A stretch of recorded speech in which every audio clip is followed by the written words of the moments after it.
people have this idea of like, well, if we just all get together and collectively agree upon rules, then everything's going to work fine. You go, well, yeah, until someone disagrees about something, right? And like, just take a property dispute. You go, hey, my property's here. You go, no, it's here. No, no, no, no, it's here. No, it's here. How do you self help your way out of that? Like, it's impossible unless you have a neutral arbiter.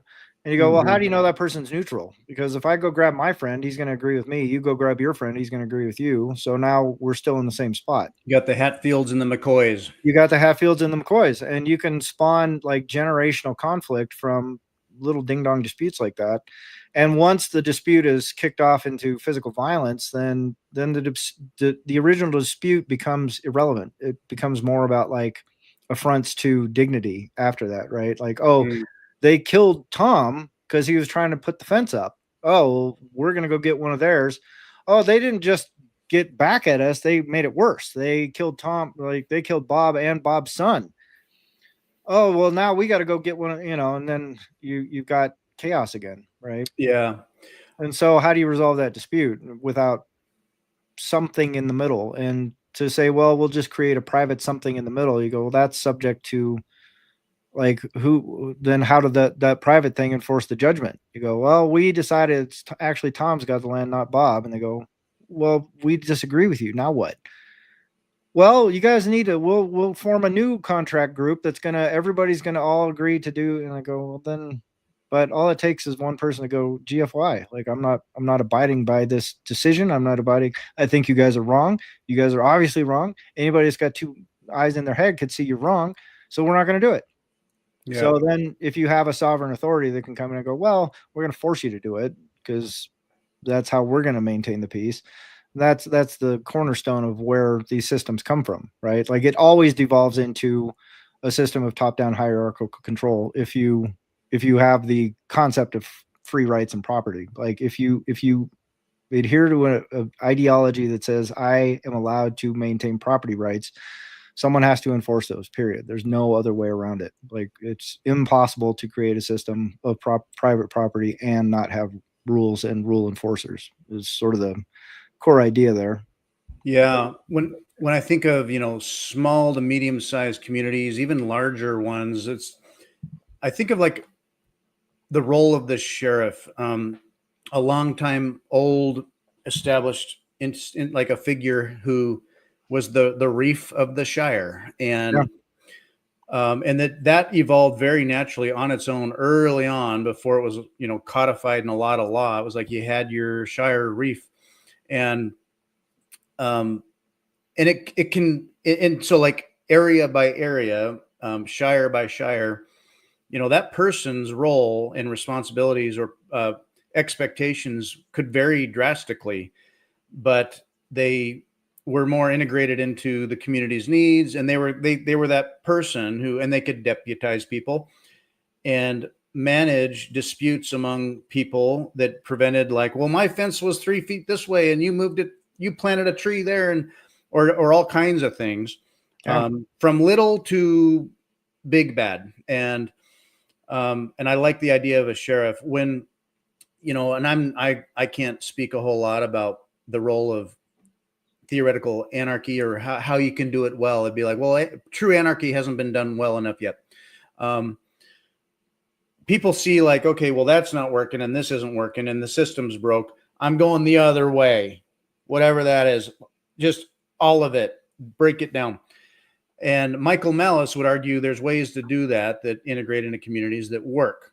And we do a lot of anarchist type get together things on our own that we don't consider anarchy, and there aren't written down, agreed upon, enforced rules, but they're just understood. We operate by rules and they're not written down. They're not enforced, but for cultural, social, effort among the people organically.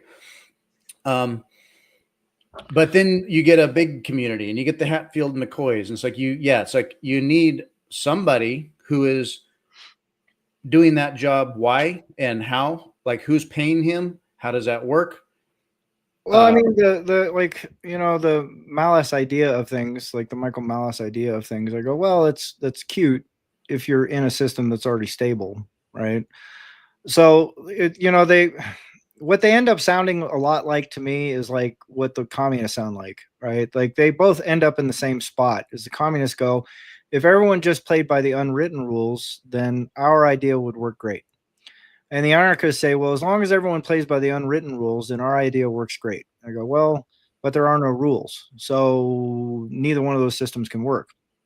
The second you are trying to exclude somebody from valuable resources, or the second you try and lay claim to valuable resources, you are subject to a no rules game, period. Like there's no other way that unfolds. And to all the anarchists in the world, they go, oh, if we could just set up this anarchist society. And I go, well, there's a number of failed states all around the world. You could just go set up shop tomorrow, and you don't do it. Why not? Because there is no system in place to protect you while you get your group together. You are just going to get overrun by the local warlord. Like that guy's going to show up with a 50 cal on the back of a Toyota truck with a bunch of guys in, carrying AK-47s. And he's just going to tell you to GFY or pay the tax, or they're just going to slaughter you. So you go, well, okay, so what we need to do to set up our anarchist utopia is to create an army that we can use to defend our anarchist utopia. And we're not going to have any rules. We're all just going to agree to do everything under the anarchist code or whatever it is, and we're all going to invade this country. And go, well, who leads that army then? Who brings you to that spot? How does any of this work? So it's like I said, if you come from a place, it's very easy to espouse these ideas and theories if you're in a stable system. But just ask anybody who lives in Somalia right now, like, what do you think about creating an anarchist utopia society here? And they go, Jesus Christ, dude, I can't even walk down the street without some guy putting a machete to my throat and threatening to take my shoes. So yeah, let's talk about that later after we get some order restored here. I don't care who does it, just as long as someone isn't putting a machete to my throat anymore. And that's like, you look at El Salvador, that's a perfect example. That was a failed state right up until Bukele went in there. And he didn't come along and go, let's all band together in anarchist joy, or let's all band together in communist joy and all work together. He said, let's come in as a dictator and use the absolute power and authority of the state to root these assholes out so we can restore some order to this country, so we can get shit done, in a better way that's more healthy for the country. But that wasn't from, voluntary association. That was from like, all right, we're going to, and it was a dice roll for that guy too. Like he talks publicly about, yeah, when we first started the state of exception and we were sending the troops out, there was no guarantee we were going to win. We were just like he said, I was praying to God. Like I was just, people go, how did you deal with that? He goes, we were all sitting in our little situation room and I was down on my knees praying, going, please God, give us the strength to get through this. Cause we don't know, because there's a very powerful gang there. But tracing back to my theory on this whole thing, you go, if you look at the international agencies that were talking to MS-13 and all that, they were saying you guys should form a political party. You go, oh, because you guys are now wielding significant enough force and control of resources that the other players in the game are recognizing you as a valid thing to be reckoned with as a valid player. And that's MS-13. People are cutting off heads and leaving them in fountains and kidnapping kids and doing all kinds of crazy shit. The other power players were like willing to accede some authority to them. And I go, that tells you everything you need to know about this game. So I like the ideas that people have. And I mean, I used to embrace them. I go, yeah, it should all be voluntary association. And that's great in theory, but voluntary association assumes no conflict and no very difficult to resolve conflicts. Right. So that's where it kind of gets sticky. I'm interested in a thought experiment where we think of it in our current frame and what makes sense now and what's happened in the world. If we imagine the Great Realignment and we go 100 years from now, hundreds of years from now, and we imagine a Bitcoin standard or a Great Realignment fulfilled, perhaps, or big changes, and we're getting to like a new equilibrium. Might that look like such sort of freedom and cohesion and management, and maybe people forget how it even got there, for sure? Could that be in egalitarian ways, that things are working out and there's a cultural mindset, the people grow up in it and they're breathing that air? Could it be that, not to call it anarchy, but it's a culture where it's very understood how things work, and there aren't a bunch of rules about it and enforcement about it. Everyone just kind of takes their own freedom and responsibility at a very wide angle. Can you Yeah. imagine that? Oh, absolutely. I mean, No. No? why not? Well, I believe there's evil, and people will steal and hurt each other. Potentially. Yeah. I And so mean, if you have that, if you think that will always be, then you're going to have someone investigate, provide security, provide force, use force. And then it's kind of like, well, who should we have do that? And you can like point to like Somali gangs and militias, right. and they might be brutal. They're like very privatized, right? It's just They like are probably very one private. or two guys that make the rules, right? Yeah. But you could also examples where they're benevolent, maybe. Yeah. Well, I mean, if you go like to those Somali gangs right now, I guarantee you there are swaths of people that go, "We love these guys. Like they're great." Or They're absolutely- like there's probably scenarios or times when like neighborhoods that were like protected by the mafia yeah, yeah. like had good times there, right? Like they're being extorted for protection money, but like They happily pay. it's kind of like I kind of look at it as like just a lens. Like Mhm. I'm paying my property taxes, and it's like funding my local sheriff's office, and they're a gang. And I'm not trying to say that in a demeaning way. Right. I was one of them, but they're a member. They're a unit of force wielders. Yeah. And they have like these values and mission statement, and they're trying to be like fair and right. Like that's at least the perspective, right? That's what they're trying to appear to be. And but there's all sorts of examples of that being corrupted. Not that sheriff's office, but just in general. Like when you're criticized police, right? Right. Like there's all sorts of stories out there and examples of police abusing their power, being corrupt. And so it's kind of like, and then obviously like the mob can get out of control too. So like usually the way I see it is like you need security, you need force because there's evil. And it's just like, well, who do you want to do that? Like, I like the idea of it being like somewhat of a open market where I can like pay for a service.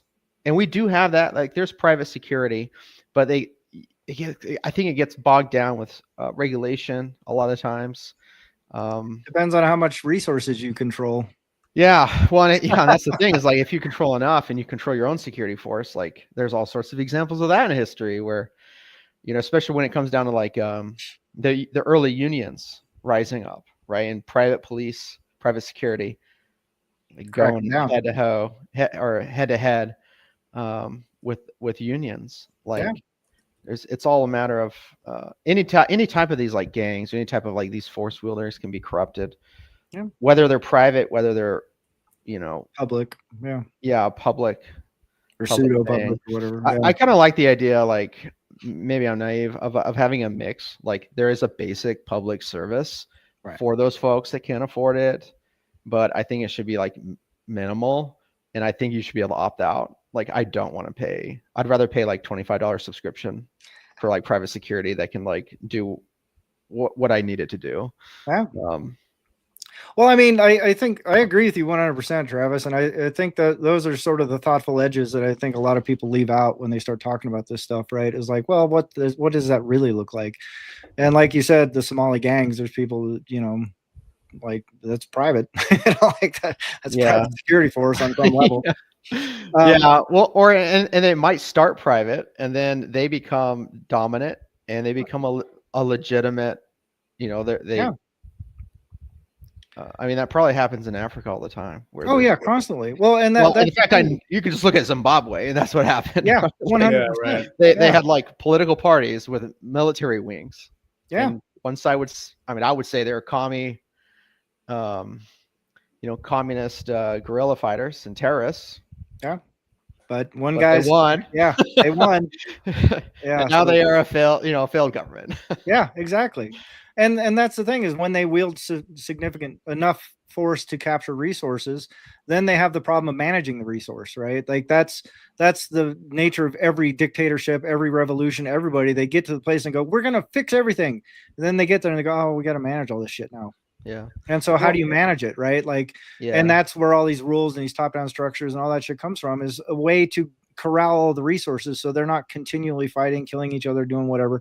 And that's the only way you can get things out of them, right? If your whole country is in chaos, there's a reason why Somali warlords are dirt poor and cheap, because there's thousands of them and they can't figure out how to get together and start ruling the country together. They just keep fighting. And there's outside influences that are also coming in and just stirring that pot and making sure it stays that way because it's beneficial to whoever's stirring the pot, right? So, but if you manage to be a person who rises to some level of authority, then you got to start pulling levers. And if you pick the communism lever, it kind of helps under certain economic situations. You can go, hey, the last regime is so corrupt because they were capitalists, but meanwhile, they weren't really capitalists. They were just like extortionists that were under the thumb of some other government that was just letting them stay there as a puppet so they could extract all the resources out of the country. So you go, oh, we're going to pull the communist lever, and that's how we're going to get all our resources to get together and stop killing each other so we can extract shit out of them until we get deposed, right? But that's a sort of rinse and repeat process.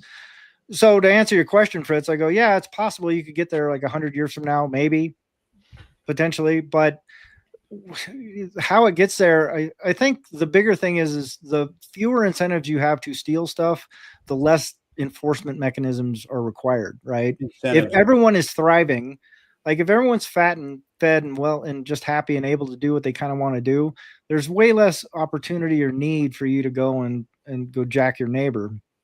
So I think that's how it resolves to a system of declining need for force and authority, because there's fewer and fewer people that are incentivized to go and to blow that up, right? Yeah, so to yeah. Travis's point, though, if you go, yeah, well, there are evil people that are going to do evil things, you go, well, then you can orient all your resources towards rooting those people out and then dealing with them appropriately, rather than having this broad net of trying to capture people that are struggling or trying to get by or don't know any better or blah, blah, blah, blah, blah, that aren't necessarily evil. They're just, constrained by circumstances. So I don't know if that answers the question, but yeah, there is a lot of crime that, I mean, you can just look at like crime statistics and there's a correlation with poverty and whatnot. So that would definitely have an effect, if there's less poverty. Yeah. Travis and I have work less in crime. Yeah, and I still work in a realm that deals with highly challenged to incorrigible predatory types. And working adjacent with Travis years ago about it, Travis would see the evil in the world. I would downstream help manage a certain aspect and overt evil in the world. And when I dive into these cases, you could often see kind of where it started and how it grew. And it was like, where were the incentives coming from? They were traumatized themselves, or they grew up in poverty. Their parents were total horrible situations. And you could see how it occurred. And so like, sort of like the nature nurture thing, I think when we don't understand it or we don't have the science to quite get a grip on it, it's like, well, there's evil in the world. It's evil. Sometimes you can get your kind of history or science around it and go, okay, here's kind of how this happened. There were incentives there. Perhaps all those incentives, socioeconomic wise, there's going to be little bubbles, there's going to be disparity, but that starts to get better and that starts to heal. And slowly with generations, it alleviates a lot of the root causes. Now, would there still be someone who's broken in their brain, biologically, something else that comes from we don't know where, demons, and there is still evil? Yes, very possibly. And so then how does a society deal with that? Like, there is a psychopath and we don't know what to do with him. Where did that come from? We don't know, but do we care? How much do we care? Maybe not a lot, because this has to stop. Yeah.